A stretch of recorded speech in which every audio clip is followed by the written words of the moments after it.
بسم اللہ الرحمن الرحیم نحمده ونصلی علی رسوله الکریم اما بعد فاعوذ باللہ من الشیطان الرجیم بسم اللہ الرحمن الرحیم یا ایھا الذین آمنوا اذکروا اللہ ذکرا کثیرا وسبحوہ بکرۃ واصیلا وقال اللہ تبارک وتعالی فی مقام آخر والذاکرین اللہ کثیرا والذاکرات اعد اللہ لهم مغفرۃ واجرا عظیما صدق اللہ العظیم وصدق رسولہ النبی الکریم ونحن علی ذلک لمن الشاہدین والشاکرین والحمد للہ رب العالمین۔ گرامی قدر عزیز دوستو، آج کی نشست میں ذکر کے متعلق چند باتیں عرض کرنی ہیں۔ عام طور پر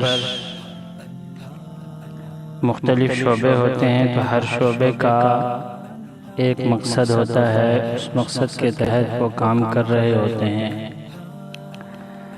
ہمارا جو مدارس کا شعبہ ہے اس میں تعلیم و تعلم کا سلسلہ ہوتا ہے۔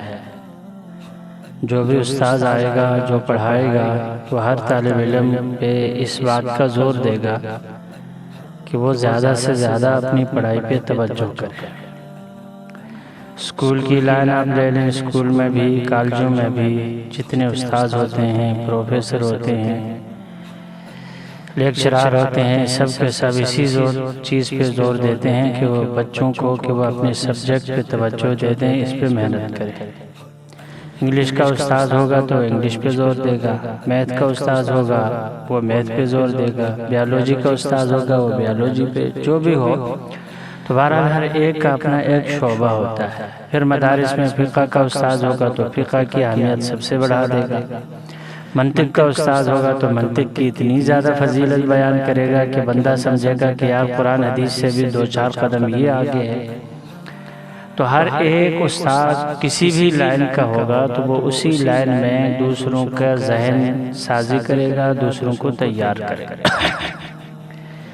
تصوف کے میدان میں ہم تو طالب علم ہیں، جتنے بزرگ گزرے ہیں یا بزرگ موجود ہیں، سب کا زور یہ ہوتا ہے ان کے پاس آنے والوں پہ کہ بھئی آپ لوگ ذکر کر لیا کریں، نماز پڑھ لیا کریں، یہ اس پہ زیادہ زور نہیں لگائیں گے، دوسری چیزوں پہ زیادہ زور نہیں، بس زیادہ سے زیادہ ذکر کر لیا کریں۔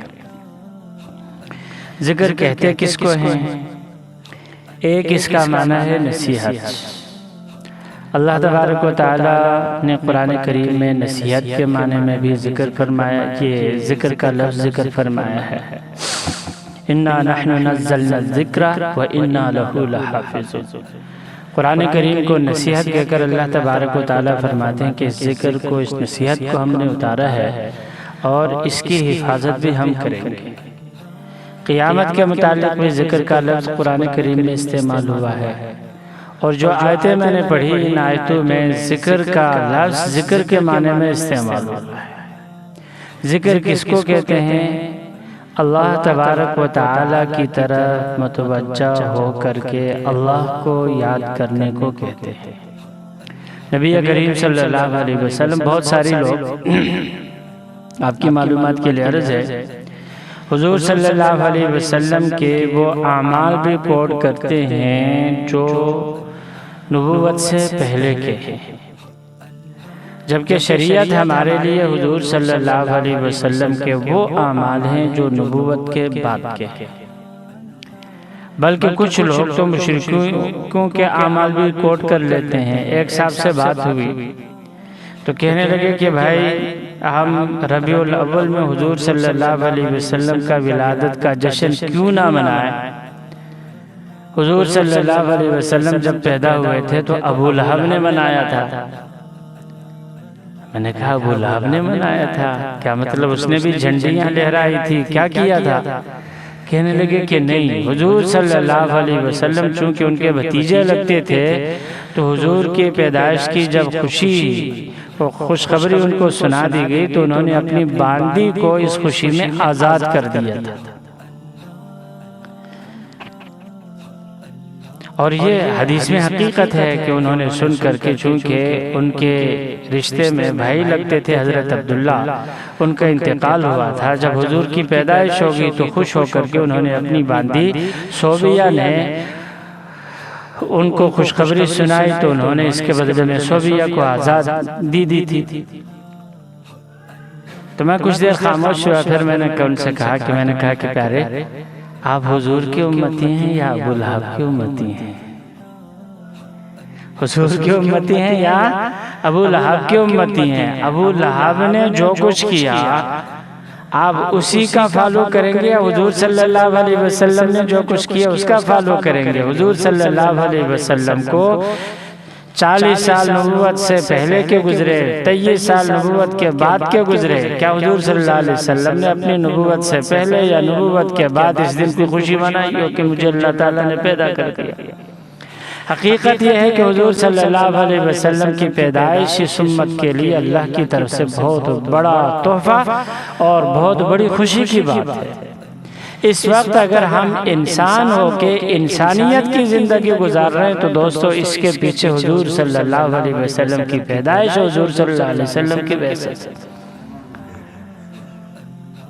آپ صلی اللہ علیہ وسلم کو نبوت کے ملنے سے پہلے 6 مہینے تک آپ صلی اللہ علیہ وسلم تنہائی اختیار کرتے تھے۔ وَتَبَتَّلْ إِلَيْهِ تَبْتِيلًا، تبتل اس کو کہتے ہیں کہ دنیا کے حضرت صاحب فرماتے ہیں نا ایک مراقبے میں کہ بھئی یوں سوچو کہ ہم مر گئے، قبر میں ہمارے رشتہ دار، ہمارے دوست احباب، ہمارے جانے والے سارے دھوکے باز تھے، چھوڑ کے چلے گئے۔ تبتل اس کو کہتے ہیں کہ انسان زندہ ہونے کے باوجود ساری زندگی کے مصروفیات سے الگ ہو جائے اور صرف یہ تصور کرے کہ میں ہوں اور میرا رب ہے۔ اس تصور کے ساتھ جب انسان اللہ تبارک و تعالیٰ کو یاد کر لیتا ہے، اللہ تبارک و تعالیٰ اس کے دل و دماغ کو باغ و بہار بنا دیتے ہیں۔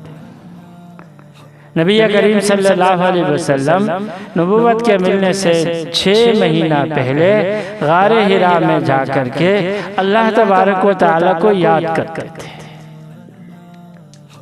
اللہ تبارک و تعالیٰ کی ذات کے بارے میں سوچتے تھے۔ یہ جو ذکر کے اندر یہ سلوک کو طے کیا جاتا ہے، سلوک کو طے کرنا کیا ہے؟ تنہائی میں بیٹھ کر کے اللہ تبارک و تعالیٰ کے طرف اپنے خیال کو متوجہ کرنا، اور پھر اللہ تبارک و تعالیٰ جو مناظر اس کے دل پہ دکھا دیتے ہیں، اس کے دماغ پہ ڈال دیتے ہیں، انہی چیزوں کو دیکھ لیتا ہے تو اس کے سلوک طے ہو جاتے ہیں۔ تو ذکر کہتے ہیں اللہ تبارک و تعالیٰ کو یاد کرنا، اللہ تبارک و تعالیٰ کو تنہائی میں، خلوت میں، جلوت میں اللہ تبارک و تعالیٰ کو یاد کرنا۔ جو آیت میں نے پڑھی اس آیت میں اللہ تبارک و تعالیٰ نے دونوں آیتوں میں ذکرن کثیرہ کا لفظ ذکر فرمایا، زیادہ یاد کرو اللہ کو۔ ایک تو ہم بیٹھے بیٹھے کہتے ہیں کہ یار ایک تسبیح پڑھ لی، اللہ اللہ اللہ اللہ، بس ہو گیا خلاص، ایسا نہیں ہے۔ دنیا طلبی میں ہم دیکھ لیں، دنیا میں جب کوئی انسان دنیا طلبی میں لگ جاتا ہے، وہ 1000 روزانہ کما رہا ہو تو وہ سوچے گا کہ یار دوسرا بندہ یہی ٹائم دے رہا ہے، 2000 کما رہا ہے، میں بھی کوشش کر لوں 2000 کما لوں۔ 2000 کمانے پہ آتا ہے تو وہ سوچتا ہے کہ یار وہ فلاں بندے کو دیکھ لو، وہ دن میں 5000 کما لیتا ہے، میں بھی کچھ ایسا کر لوں 5000 کما لوں۔ دنیا کے تگ و دد میں جب انسان بڑھتا ہے تو بڑھتا چلا جاتا ہے، ایسا موقع اس کی زندگی میں کبھی نہیں آتا ہے وہ کہے کہ بس ہو گیا۔ ہمارے اس ملک میں ہم دیکھتے ہیں کہ بہت بڑے بڑے سرمایہ دار ہوتے ہیں، ان کے بڑے بڑے پروجیکٹ چل رہے ہوتے ہیں، اور آپ نے کبھی اخبارات میں نہیں دیکھا ہوگا، سوشل میڈیا پہ نہیں دیکھا ہوگا، انہوں نے کہا کہ یار یہ ہمارا آخری پروجیکٹ ہے، اس کے بعد ہم کوئی کاروبار نہیں کریں گے، کوئی بزنس نہیں کریں گے، بہت کما لیا، ہماری نسلوں کے لیے بہت۔ آئے دن آپ سنیں گے کہ بھائی انہوں نے فلاں پروجیکٹ لگا لیا، اس میں اتنا پروفٹ ان کو ہو گیا، اب اس کے بعد وہ فلاں جگہ دوسرا پروجیکٹ لانچ کریں گے۔ ہر سال، ہر مہینہ، 1-2 سال کے بعد وہ ایک نیا پروجیکٹ لگا لیں گے دنیا کے کمانے کے لیے، دنیا کے وصول کے لیے۔ اسی طرح سے میرے دوستو جو انسان اللہ کو یاد کرنے لگتا ہے تو یاد کر لینے کے بعد وہ ایک تسبیح پہ اکتفا نہ کرے. آج وہ ایک تسبیح پڑھ رہا ہے تو وہ دوسرے دن سوچے کہ میں فلاں آدمی تو 10 تسبیح پڑھ رہا ہے، میں بھی 10 تسبیح پڑھ لوں. 1000 دفعہ روزانہ وہ اللہ کو یاد کرتا ہے تو اس کے بعد وہ سوچے کہ فلاں آدمی تو 2000 پڑھ رہا ہے تو میں 2000 دفعہ اللہ کو یاد کر لوں. پھر اس نے دیکھ لیا فلاں آدمی 10,000 دفعہ روزانہ اللہ کو یاد کرتا ہے تو 10,000 اللہ کو یاد کرنا شروع کرتے. ذکر کثیر اس کو کہتے ہیں کہ انسان اٹھتے بیٹھتے چلتے پھرتے سوتے جاگتے. قرآن کریم میں صحابہ کرام کی صفت ذکر فرمائی ہے، لا تلہیہم تجارت ولا بیع عن ذکر اللہ وَإِقَامِ الصَّلَاةِ، خرید و فروخت اور تجارت ان کو اللہ کی یاد اور نماز کے قائم کرنے سے نہیں روک سکتی. ایک صحابی رات کو پہرا دینے کے لیے کھڑے ہو گئے، دوسرے ساتھی سے کہا کہ بھائی ایسا ہے نماز کا ٹائم ہو رہا ہے، تہجد کا ٹائم ہو رہا ہے، ایسا ہے میں نماز پڑھ لوں، تم ذرا ڈیوٹی دے دینا.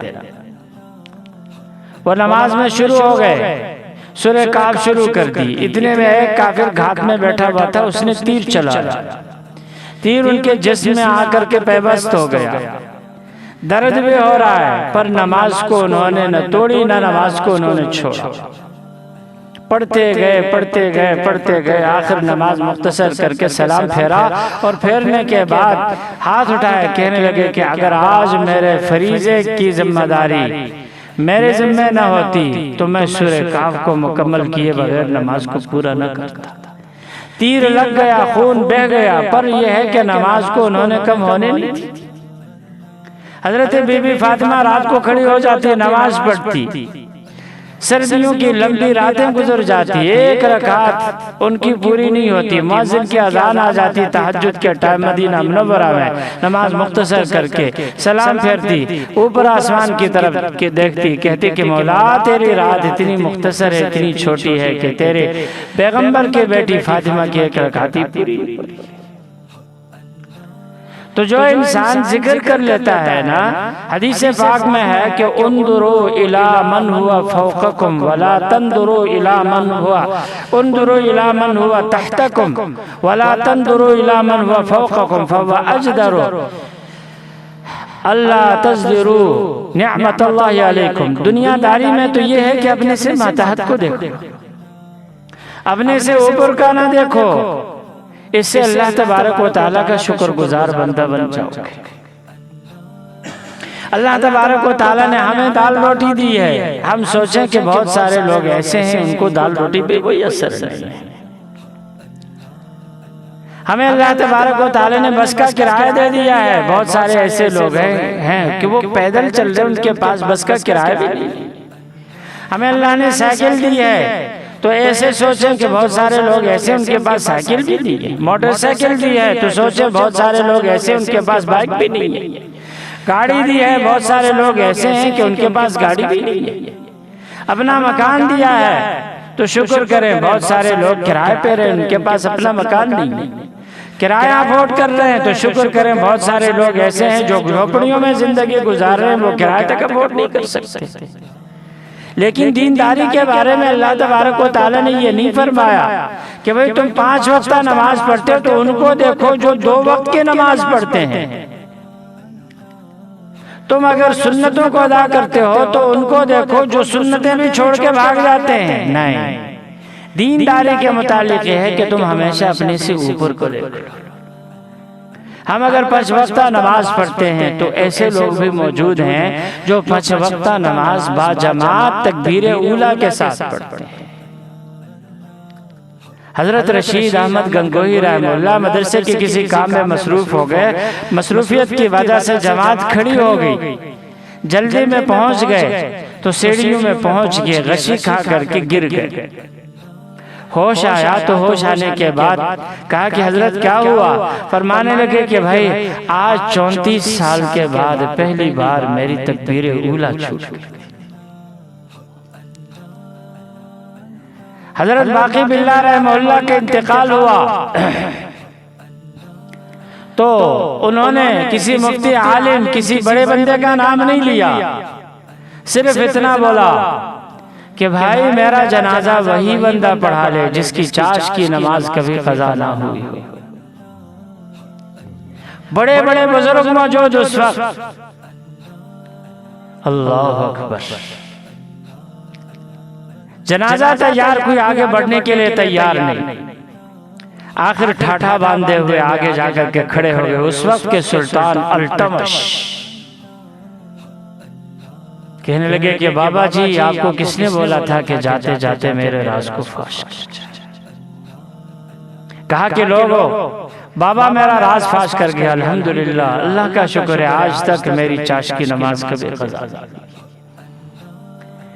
تو ہم اللہ کو یاد کریں، اللہ کو یاد کرنے میں یہ دیکھیں کہ دوسرا بندہ 25,000 دفعہ اللہ کو یاد کر رہے ہیں اور ہم بیٹھے ہیں بس ایک تسبیح پڑھ کے کہتے ہیں کہ یار بہت ہو گیا۔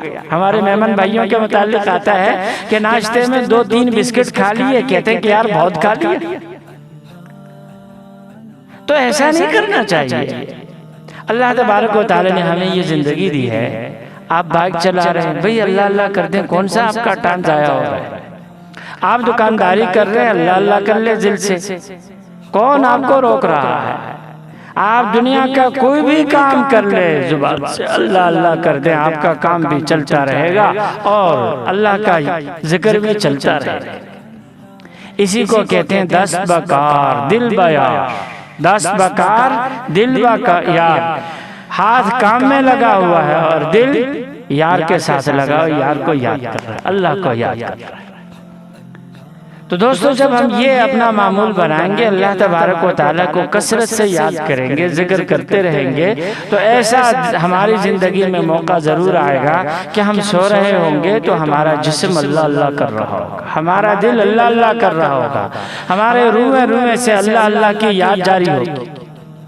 ایک جگہ میں پڑھ رہا تھا، حضرت اسماعیل شہید رحمہ اللہ ملتان میں کسی صاحب سے ملنے کے لیے آئے، وہ بھی اللہ والے تھے، مل کے چلے گئے تو ان کے استقبال کے لیے یہ کھڑے ہو گئے اور جب تک نظروں سے اوجھل نہیں ہوئے تھے اس وقت تک ان کو دیکھتے رہے۔ جو ان کے پاس بیٹھے ہوئے تھے انہوں نے کہا کہ حضرت آپ باقی لوگوں کے لیے اتنا وہ نہیں کرتے، آپ ان کے لیے اتنا کھڑے کیوں ہو گئے؟ کہنے لگے تمہیں پتہ ہے محمد اسماعیل جس گھوڑے کے پشت پہ سوار ہو کے آئے تھے، اس وقت ان کے جسم کو تو چھوڑو، اس گھوڑے کا ہر بال اللہ کو یاد کر رہا تھا، ذکر کر رہا تھا۔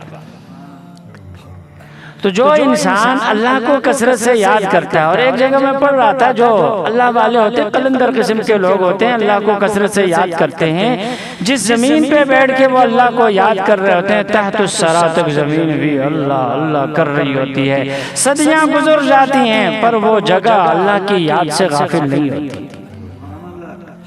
تو ہم جب اللہ تبارک و تعالیٰ کو یاد کریں گے کثرت سے، اللہ تبارک و تعالیٰ ہمارا جسم بھی ایسا بنا دیں گے، ہماری زندگی بھی ایسی بنا دیں گے، اور پھر یہ ہے اللہ اکبر، سب دست بر جرید عالم دوا میں ماں، ہم گھل مل جائیں، مٹی بن کر کے ختم ہو جائیں، ہمارا نام تک باقی نہ رہے، لیکن جس قبر میں ہم ہوں گے تو اس قبر سے بھی اللہ اللہ کا ذکر جاری ہوگا، ہمارے جسم سے بھی اللہ اللہ جاری ہوگا۔ محمد کے غلاموں کا کفن میلا نہیں ہوتا، زمین میلی نہیں ہوتی، زمن میلا نہیں ہوتا ہے۔ صدیاں گزر جائیں گی، قبر ٹوٹے گی، پر کوئی ہماری قبر کو اوپر سے جھانک کے دیکھا تو اندر سے جسم تر و تازہ ہوگا۔ تو میرے دوستو، اللہ تبارک و تعالیٰ ایسے بندوں کو کبھی ضائع نہیں کرتے ہیں۔ اگر یہ چاہتے ہیں ہم کہ اللہ تبارک و تعالیٰ ہمیں بھی ازل کی زندگی دے دے، ابد کی زندگی دے دے، تو اس نام کو اپنا ورد زبان بنا لیں، جو نام ابدی ہے، جو نام ازلی ہے، اس نام کو ہم کثرت سے ذکر کریں گے، اللہ تبارک و تعالیٰ ہمارے وجود کو ابد اور ازل میں بدل دیں گے، کبھی ہمارے جسم پہ، ہمارے وجود پہ زوال نہیں آئے گا۔ اللہ تبارک و تعالیٰ ہم سب کو کثرت سے ذکر کرنے کی توفیق دے۔ وآخر دعوانا